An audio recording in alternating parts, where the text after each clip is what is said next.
வில்லிவாக்கம் தொகுதி நம்ம எடுத்துக்கலாம். திமுகவில் வந்து கார்த்திக் மோகன் அவருக்காக வந்து சபரீசனே வந்து தேர்தல் பிரச்சாரத்துக்கு வந்து ஈடுபட்டிருக்காரு. ரெண்டாவது பேசும் பொருள் அந்த தொகுதியில் யாருன்னா ஆதவ அர்ஜுன் நிற்கிறாரு தாவேகா சார்பில். அதிமுகவில் வந்து வேட்பாளர்கள் இருந்தாலும் ஆனால் பேசப்படும் பொருள் இருவர் தான். அதிமுக கணக்கிலே எடுத்துக்கல. பணபலம் அடித்தவர்கள் அதிமுகவுடைய வேட்பாளர்கள் வந்து மக்கள் பலம் அடித்தவர்கள். ஜனநாயகம் ஜெயிக்குமா பணநாயகம் ஜெயிக்குமான்னு சொல்லிட்டு அந்த தொகுதியில தான் வந்து ஜனநாயகம் வரவே இல்லையே. ஜனநாயகம் படத்தை நான் கேட்கல.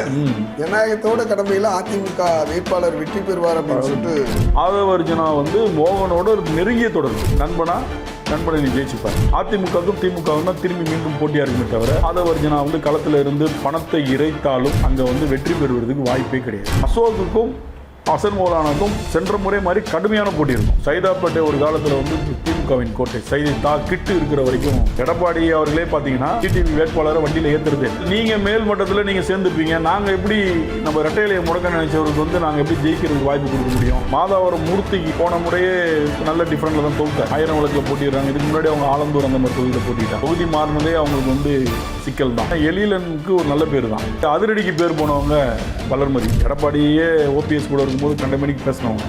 அவங்க எப்போதுமே ஒரு பரபரப்புக்கும் அதிரடிக்கும் பேர் போனவர் தான் வளர்ந்து.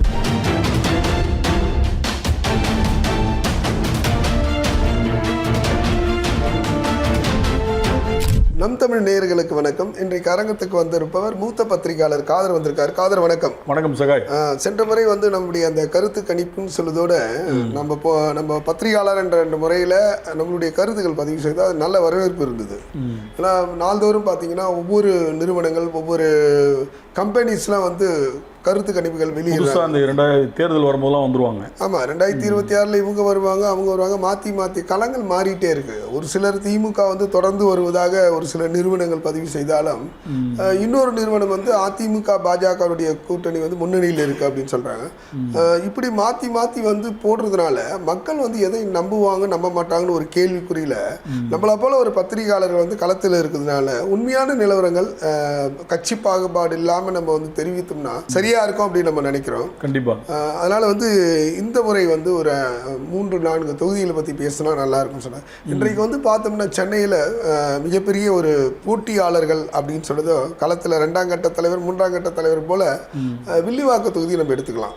பொதுவாக வந்து வில்லிவாக்க தொகுதியில் பார்த்தீங்கன்னா இன்னைக்கு ரொம்ப திமுகவில் வந்து கார்த்திக் மோகன் அப்படின்னு சொல்லிட்டு ஒரு பலமான ஒரு வாக்காளர் வேட்பாளராக இருக்காரு. அவருக்காக வந்து சபரீசனே வந்து தேர்தல் பிரச்சாரத்தை வந்து ஈடுபட்டிருக்காரு. அதே போல் வந்து அடுத்த கேட்டகரி நீங்கள் பார்த்தீங்கன்னா ரெண்டாவது பேசும் பொருள் அந்த தொகுதியில் யாருன்னா ஆதவ அர்ஜுன் நிற்கிறாரு தாவேகா சார்பில். ஸோ அதுவும் வந்து பேசும் பொருளாக இருக்குது. அதிமுகவில் வந்து வேட்பாளர்கள் இருந்தாலும் ஆனால் பேசப்படும் பொருள் இருவர் தான் அப்படின்னு சொல்லிட்டு இந்த களத்தில் வந்து இருக்காங்க. அப்போ அதிமுக நீங்கள் கணக்கிலே எடுத்துக்கல? இல்லை, கணக்கில் எடுத்துக்கலன்னு சொல்லலை, அவரும் இருக்காரு. அந்த அதிமுகவுடைய வேட்பாளரும் களத்தில் இருந்தாலும் ஆனால் பேசும் பணபலம் அடித்தவர்கள். அதிமுகவுடைய வேட்பாளர்கள் வந்து மக்கள் பலம் அடித்தவர்கள். அப்போ பணம் ஜெயிக்குமா மக்கள் பலம் ஜெயிக்குமா? ஆமாம், ஜனநாயகம் ஜெயிக்குமா பணநாயகம் ஜெயிக்குமான்னு சொல்லிட்டு அந்த தொகுதியில தான் வந்து ஜனநாயகம் வரவே இல்லையே. ஜனநாயகம் படத்தை நான் கேட்கல. ஜனநாயகத்தோட கடமையில அதிமுக வேட்பாளர் வெற்றி பெறுவார் அப்படின்னு சொல்லிட்டு. நீங்கள் வில்லிவாக்கம் தொகுதி அப்படின்னு சொல்லும் போது பார்த்தீங்கன்னா இந்த சிட்டிங் எம்எல்ஏ வந்து திமுக. சென்ற முறை 21 தேர்தலில் பார்த்தீங்கன்னா கிட்டத்தட்ட 76,000 வாக்குகள் பெற்றார். அவருக்கு அடுத்து நின்ற ஜேசிடி பிரபாகரன் பார்த்தீங்கன்னா அவர் வந்து ஒரு 38,000 சில்லற ஓட்டுகள். கிட்டத்தட்ட பார்த்தீங்கன்னா எப்படி பார்த்தாலும் ஒரு 36,000 ஓட்டுகள் வித்தியாசத்தில் திமுக அங்கே வெற்றி பெற்றிருக்கு. அந்த தேர்தலில் வந்து மக்கள் நீதி மையம் வந்து ஒரு 13,000 ஓட்டு வாங்கியிருக்கு. தாவேகா வந்து ஒரு 10,000 சில்லற ஓட்டு வாங்கியிருக்கு. தேமுதிக அப்போ அங்கே போட்டிக்கிட்டது, அது ஒரு 1000 சில்லற ஓட்டு வாங்கியிருக்கு. இதுதான் கடந்த ஆண்டு தேர்தலோட வில்லிவாக்க தொகுதியோட அப்டேட். அப்போ திமுகவை எதிர்த்து நின்று அதிமுகவுடைய ஓட் பேங்கிங்னு பார்த்தீங்கன்னா கிட்டத்தட்ட 36,000 ஓட்டு வந்து வித்தியாசத்தில் திமுக ஜெயிச்சிருக்கு. இப்போ இந்த முறை 4 முனை போட்டி. அப்படி இருக்கும் பட்சத்தில் 5 முனை போட்டி கூட 5 முனை கூட சொல்லலாம். ஏன் சசிகலா அவர்களை விடணும்?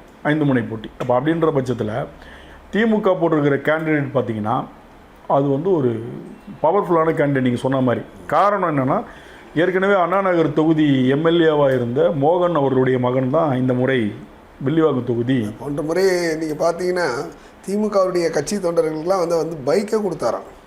அதான் நான் சொல்ல வர்றது என்னன்னா, சென்ற முறை எம்எல்ஏவாக வெற்றி பெற்றது மட்டும்தான் மோகன் அவர்கள்.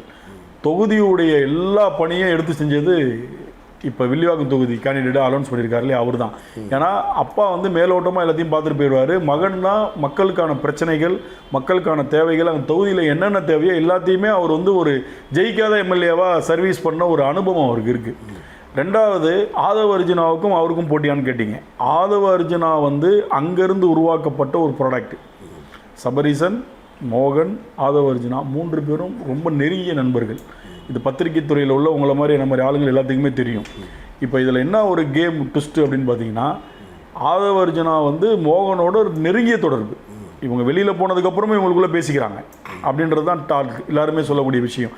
அப்போ எதுக்கு அவரை தூக்கி அங்கே போட்டாங்கன்னா, நீ ஜெயிச்சுப்பார், ஓவராக பேசுகிறல்ல, நண்பனை நீ ஜெயிச்சுப்பார் அப்படின்றது. ஆல்ரெடி இங்கே 38,000 ஓட்டு ஏற்கனவே சென்ற முறை வாங்கினதுனால அந்த வாக்கு வித்தியாசம் பார்க்கும்போது அதிமுகவுக்கும் திமுகவும் தான் திரும்பி மீண்டும் போட்டியாக இருக்குமே தவிர, என்னதான் ஆதவ அர்ஜுனா வந்து களத்தில் இருந்து பணத்தை இறைத்தாலும் கொடுத்தாலும் அங்கே வந்து வெற்றி பெறுவதற்கு வாய்ப்பே கிடையாது. போட்டி அதிமுக திமுகவுக்கு தான். ஒருவேளை ஆதவ அர்ஜுனா 2வது இடத்துக்கு வேணால் போட்டியிடலாமே தவிர இல்லை 3வது இடத்துக்கு செல்லப்படலாம். ஆனால் முதலிடத்துக்கான வாய்ப்பு 1% கூட கிடையாது. ஏன்னா அங்கே திமுக பலமாக இருக்குது. ரெண்டாவது, அந்த கேண்டிடேட் நீங்கள் சொன்ன மாதிரி சபரீசனே வந்திருக்காரு அப்படின்னா அப்போ அவருடைய வெற்றி வாய்ப்பை தீர்மானிக்கிறதுக்கு எவ்வளோ பேர் வேலை செய்வாங்க? அப்போ ஆதவ அர்ஜுனாலாம் ஒன்றுமே கிடையாது. இருக்கிற எல்லா படத்தையும் சுவிஸ் பேங்க்லேருந்து எடுத்துகிட்டு வந்து நீங்கள் செலவு பண்ணால் கூட ஜெயிக்க மாட்டார். ஏன்னா அந்த மக்கள் ஆல்ரெடி அங்கே வில்லிவாக்கெல்லாம் கோட்டை, அது உங்களுக்கு தெரியாது ஒன்றும் இல்லை, திமுகவுடைய மிகப்பெரிய கோட்டை அது. இவர் ரங்கநாதனே தொடர்ந்து 2 முறை வென்றிருக்கிறாரு. அது ஒரே ஒரு முறை தான் ஜெயிச்சுட்டு பிறகு ஜெயிச்சார்னு நினைக்கிறேன். அதனால் அங்கே ஜெயிக்கிறது கஷ்டம். திமுக அதிமுகவுக்கு தான் போட்டி, தாவேக்கா 3வது இடத்துக்கு தான் போட்டி. அதுக்கு அடுத்தது பார்த்தீங்கன்னா, திமுகவுடைய கூட்டணி கட்சியான காங்கிரஸ் அதிமுகவும் நேரடியாக களத்தை சந்திக்கக்கூடிய தொகுதி வந்து வேளச்சேரி. மாறனோட மகன் அசன் மௌலானா. வேளச்சேரியுடைய அந்த களம் நிலவரம் எப்படி இருக்கு? வேளச்சேரியை பார்த்தீங்கன்னா சென்ற முறையே வந்து வெறும் 4000 சில்லற ஓட்டில் தான் ஜெயிச்சார் அசன் மௌலானா. வந்து சென்ற முறை பெரிய வித்தியாசம்லாம் கிடையாது, 4000 சில்லற. அதாவது இவர் கிட்டத்தட்ட 68,493 ஓட்டுகள் வாங்கினார். அசோக் வந்து 64,000 சில்லற ஓட்டு வாங்கினார். அப்போ 4000 தான். இவங்களுக்கும் அவங்களுக்கும் சதவீதம் பார்த்தீங்கன்னா இவர் 39%, அவர் 33%, இது 36%. இதுதான் ஓட்டு அவங்களுக்குள்ள வித்தியாசம். அதே தொகுதியில் சென்ற முறை பார்த்தீங்கன்னா மக்கள் நீதி மையம் வந்து 23,000 ஓட்டு வாங்கியிருக்கு. அதை நம்ம கண்டிப்பாக பார்க்கணும். ரெண்டாவது பார்க்கும் போல் தாவைக்கா ஒரு 10,000 ஓட்டுகள் வாங்கியிருக்கு. இப்போ இந்த 23,000 ஓட்டு இருக்கு இல்லையா, இந்த முறை கமல் இந்த அலையன்ஸில் இருக்கிறனால இதில் விரக்தியில் ஒரு 10,000 பேர் வேணான்னு போனால் கூட ஒரு 10,000 பேர் 13,000 பேர் இருக்காங்க அந்த அசன் மௌலானாக்கு போடும்போது. அப்போ சென்ற முறை வாங்கின ஓட்டோட இதை கம்பேர் பண்ணும்போது இன்னொரு 10,000 சேரும். இப்போ 4 முனை 5 முனை போட்டின்ற பட்சத்தில் இவர் விஜய் எவ்வளோ ஓட்டை பிரிக்க போகிறாரு அந்த கேண்டிடேட்டுன்னு ஒரு கணக்கு இருக்குது. அவர் அப்படி எப்படின்னு பிரித்தாலும் அசோக்குக்கும் அசன் மௌலானாக்கும் சென்ற முறை மாதிரி கடுமையான போட்டி இருக்கும். ஏன்னா இன்னொரு அதிருப்தியும் இருக்குது, அசன் மௌலானா தொகுதிக்கு எதுவும் செய்யலைன்ற ஒரு மக்களோட அதிருப்தி இருக்குதுன்னு சொல்கிறாங்க. பட் ஆனால் கள நிலவரத்தில் திமுக என்ற குதிரை மீது அவங்க சவாரி செய்வதால் அசன் மௌலானா இந்த முறையும் சேஃப் அண்ட் சைடு தான் இருக்கிறதா இது வரைக்கும் அந்த தகவலில் இருக்குது. ஏன்னா மக்கள் நீதி மையம் ஓட்டு இருக்குது, இந்த முறை தேமுதிகவும் சேர்ந்துருக்கு, எல்லாம் இருக்கிறனால இந்த முறை அவர் அந்த சேஃபான குதிரையில் சவாரி செய்கிறனால அவருக்கு சென்ற முறை மாதிரியே வெற்றி வாய்ப்பும் மயிரிலில் கொஞ்சம் டிஃப்ரெண்ட்டில் ஜெயிக்கக்கூடிய வாய்ப்பு இருக்குன்னு சொல்கிறாங்க. அதே போல் வந்து அதிமுகவுடைய கூட்டணியான அமமுகவும் திமுகவுடைய கேண்டிடேட் மா சுப்பிரமணியம் அவர்களை வந்து நேரடியாக களத்தில் சந்திக்கிறாங்க சைதாப்பேட்டையில். அந்த சைதாப்பேட்டை என்பது மாறி இருக்கும். அதிமுகவும் திமுகவுடைய கோட்டையாக வந்து மாறி தான் இது வரைக்கும் வந்து பயணித்தாங்க, அந்த மக்கள் தேர்வு செய்தாங்க. இந்த முறை வந்து அந்த இடம் வந்து அதாவது சென்ற முறை வந்து ரொம்ப எளிதாக வெற்றி பெற்ற மா சுப்பிரமணியம் இந்த முறை வந்து வெற்றிக்கான, ஏன்னா 2 பேருமே வந்து அந்த மண்ணின் மைந்தர்கள், வெற்றி வாய்ப்புகள் எப்படி இருக்கும்? அதாவது சைதாப்பேட்டை ஒரு காலத்தில் வந்து திமுகவின் கோட்டை, சைதை கிட்டு இருக்கிற வரைக்கும் எவனும் கிட்டே வர முடியல, அந்த மாதிரி அந்த தொகுதியை வச்சுருந்தார்.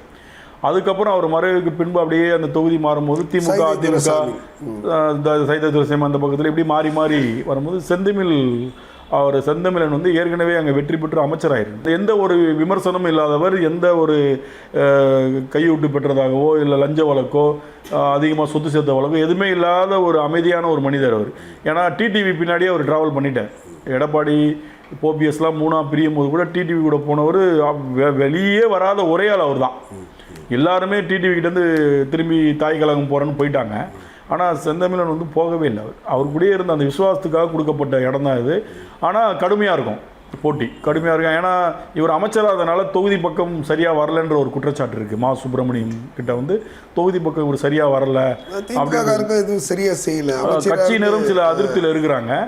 அது வந்து இவருக்கு சாதகமாக ஆகிறதுக்கு வாய்ப்பு இருக்குது. அந்த ஓட்டு பிரிந்தால் அதாவது இன்னொன்று இதில் ஒரு பெரிய ஒரு ட்விஸ்ட் என்னென்னா, டிடிவி பேனரில் தான் இவர் நிற்கிறார், அதிமுக பேனரில் நிற்கல. அதனால் உண்மையான அதிமுக தொண்டர்கள் விசுவாசமாக இவங்களுக்கு வேலை செய்வாங்களான்னா கேள்விக்குறி.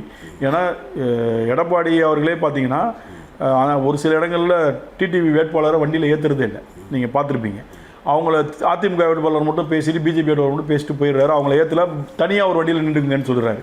அப்போ பட்டும் படாமல் தான் இருக்குது. இல்லை, அது எதுக்காக அது அந்த ஒரு சூழ்நிலை ஏற்பட்டுச்சுன்னா குறுக்கிடுது, மன்னிக்கணும். சொல்லுங்கள். அதாவது வந்து என்னென்னா, தேர்தல் பிரச்சாரத்துக்கு ஒரு தனி வேனில் வந்திருக்கும் போது அந்த தொகுதியை சார்ந்த நபர்கள் வந்து அந்த கூட்ட நெரிச்சத்தில் ஏற முடியாத அப்படின்னு விளக்கம் சொல்லியிருக்காரு. சரி, அப்படியே இருந்துட்டு போட்டோம். ஆனால் அதிமுக தொண்டர்கள் போடுவாங்களா அப்படின்ற ஒரு கேள்விக்குறி இருக்குல்ல. ஏன்னா இவர் கட்சியை உடைச்சாரு, சின்னத்தை முடக்க பார்த்தாரு அப்படின்ற குற்றச்சாட்டுலாம் இருக்குல்ல.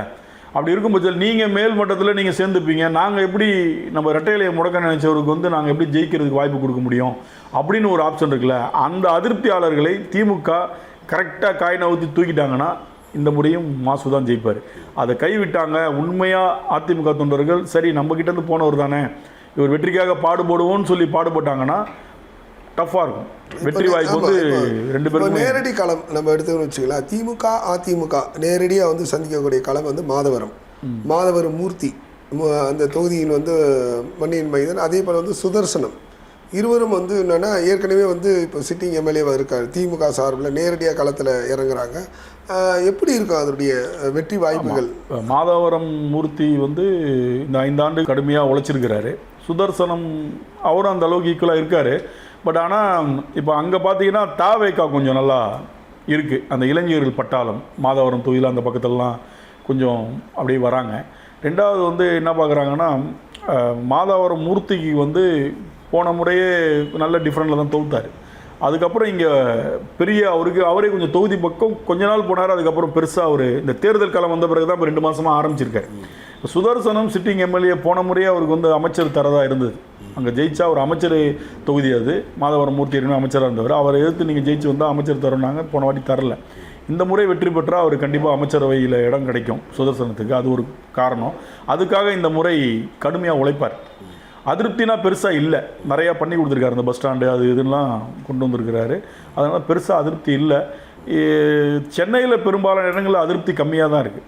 இப்போ நம்ம ஏற்கனவே திருவத்தூர் தொகுதி பேசியிருக்கோம். திருவத்தூர் பார்த்தீங்கன்னா இப்போ மகனே குப்பனோட மகன் அவர்களே வந்து எங்கள் அப்பாவுக்கு வேலை செய்யாதுன்னு கட்சிக்காரங்களை கூப்பிட்டு சொன்னதான் இன்றைக்கி கூட ஒரு வலைதளத்தில் போயிருக்கு. அப்போ அங்கே 2 கட்டா மாதிரி ஒரு பிரச்சனை இருக்கு இல்லையா, அந்த பிரச்சனை இங்கே இல்லை. பட் ஆனால் மூர்த்திக்கு பதில் இன்னொருத்தர் சீட்டு கேட்டிருந்தார். அவர் கொஞ்சம் அதிருப்தியில் இருக்கார். அவர் ஒரு மாவட்ட நிர்வாகி, அவர் அது கூப்பிட்டு சரி பண்ணிப்பாங்க. ஆமாம், அவர் இருக்கார். பட் இதே தான், கடுமையாக உழைத்தால் 1000மோ 2000மோ 3000 ஓட்டோ இவருக்கு அவருக்கு மாறுமே தவிர வெற்றி வாய்ப்பு இழுபறியில் தான் இருக்கும். ஏன்னா மூர்த்தி ஒரு கடுமையான உழைப்பாளி தான், ஏற்கனவே அமைச்சராக இருந்திருக்கிறாரு. அந்த இதில் கொஞ்சம் ஸ்ட்ராங்காக இறங்கியிருக்கு. இந்த வாட்டி விடக்கூடாதுன்னு பார்க்குறாரு. பட்டு எந்த அளவில் இருக்குன்றது மக்கள் டிசைட் பண்ணுவாங்க. ஆனால் இழுபறியாக தான் இருக்கும். யாரும் பெரிய லீடிங்கில் அடிக்க முடியாது. இந்த முறை வந்து லீடிங்கில் அடிக்க முடியாது. ஏன்னா சாரில் வந்து நிறையா ஓட்டுக்கள் டிலீட் ஆகிட்டு இருக்கு. அதனால் இந்த வாட்டி பெரிய லீடிங் நம்ம எதிர்பார்க்க முடியாது யாருமே.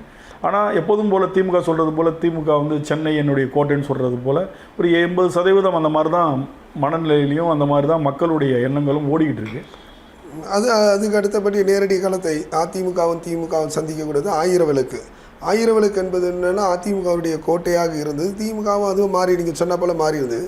சென்ற முறை இருந்த டாக்டர் எழிலன் வந்து முன்னாள் அதிமுகவுடைய ஆட்சியில் இருக்கக்கூடிய ஜெயலலிதா பல பொறுப்புகள் கொடுத்த முன்னாள் அமைச்சர் வந்து வளர்மதி அம்மா வந்து நேரடி களத்தில் இருக்காங்க.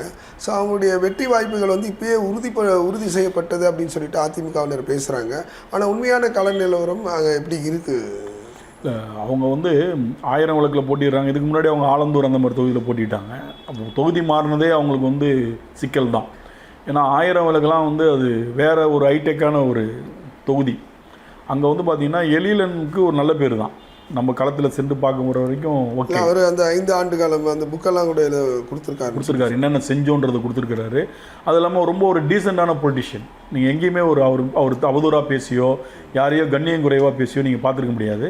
அவர் மருத்துவராக இயல்பாக இருக்கிறனால அந்த மாதிரி ஒரு கேரக்டராக இருக்கலாம். பட் அதிரடிக்கு பேர் போனவங்க வளர்மதி. எடப்பாடியே ஓபிஎஸ் கூட இருக்கும்போது கண்டமேனிக்கு பேசினவங்க. அவங்க எப்போதுமே ஒரு பரபரப்புக்கும் அதிரடிக்கும் பேர் போனவர் தான் வளர்மதி. வளர்மதியுடைய வெற்றி வாய்ப்பு எப்படி இருக்குன்னா, அவங்க தொகுதிவாசி கிடையாது அப்படின்றது ஒரு மைனஸு. ரெண்டாவது, பெருசாக அவங்களுக்கு வந்து அங்கே ஏற்கனவே குஷ்பு நின்றே தோற்றுவாங்க இல்லையா?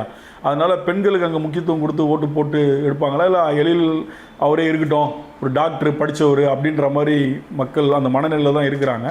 அது இல்லாமல் அந்த ஆயிரம் தொகுதியில் தானே அறிவாலயம் எல்லாமே வரனால அது அவங்களுக்கு கோட்டை விட மாட்டாங்க. ஏற்கனவே முதல்வர் வெற்றி பெற்ற தொகுதி, அந்த தொகுதியை தக்க வைக்கணும்னு தான் பார்ப்பாங்க.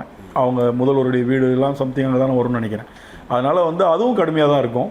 ஆனால் எழிலன் ஜெயிச்சிருவார் நிச்சயமாக. வந்து இன்னும் ஒரு 2 நாட்களுக்குள் சென்னையில் இருக்கக்கூடிய மீதியான தொகுதியை நாம் விவாதிப்போம். நன்றி, வணக்கம்.